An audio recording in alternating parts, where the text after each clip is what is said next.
Various aspects of life. Astral realms. How did it start?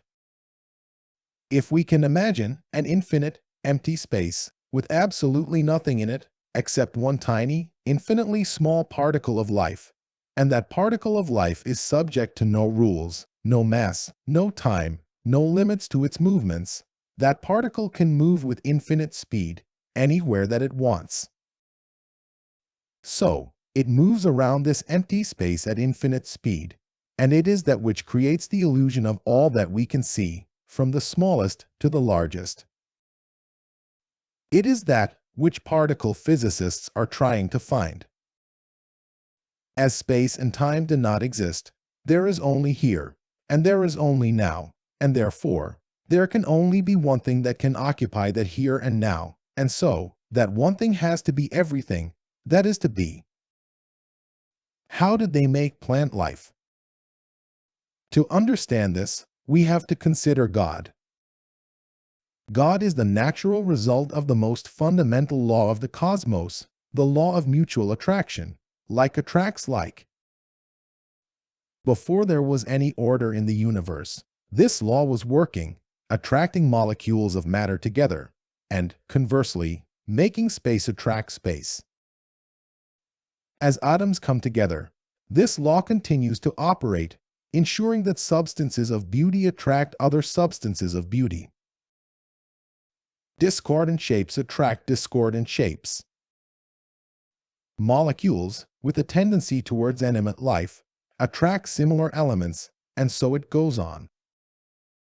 Over eons of time, all that we see has been formed by this law. This is the shaping hand of God.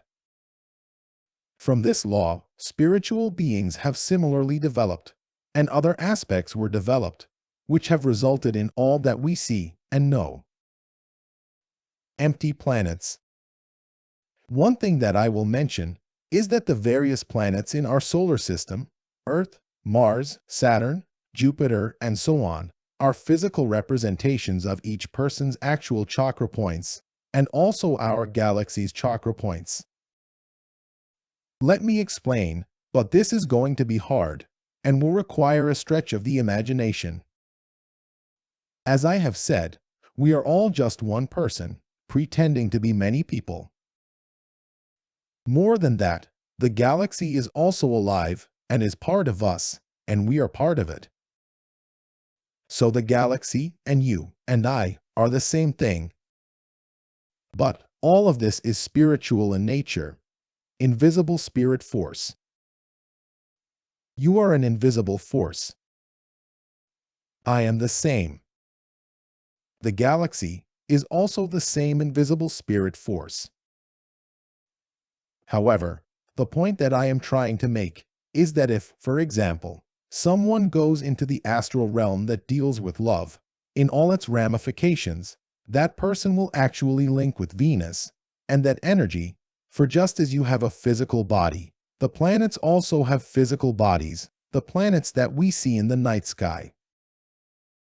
Now, the various planets, Earth, Mars, Saturn, etc., are more than just planets. Each one is designed to represent a particular force or emotion. Venus is the planet that embodies the concept of love. Mars is the planet that embodies the concept of hatred and war. Not on the physical surface, you understand, but in each planet's astral realms surrounding the planet. Further, as the planets and us are actually the same thing, each one of these 7 planets acts as a chakra point, allowing those forces, love, hate, etc., to flow into and out of our bodies. Each planet corresponds to a chakra point of every human. All this is very difficult to understand. From the astral realms, love will flow from the chakra point of Venus into the heart chakra of the person, and that person will feel love. So, you can understand that the astral realms are not just rock and earth places like the surface of planet Earth. They are very complex areas, and so, what one sees depends on which planet one links with, and so on. Mars, in its etheric realms, would look different indeed to Venus, and yet they are all part of the astral realms. And yet, as we go into the astral realms, our mind tries desperately to make sense of what we are seeing. Feeling would be a better term to use. So, I cannot be sure that what I observe is actually what is there, or whether it is just my mind and emotions trying to make sense of it. That is why I have deliberately avoided describing any particular scene. This is also why, in my travels around the astral realms, I rarely see people or cities. With the exception of heaven, of course. The astral realms are full of emotion, not people. That is not to say that there are not people in the astral realms. Most, if not all, of our alien visitors come from astral realms. But they would come from different aspects of the astral from what I have talked about.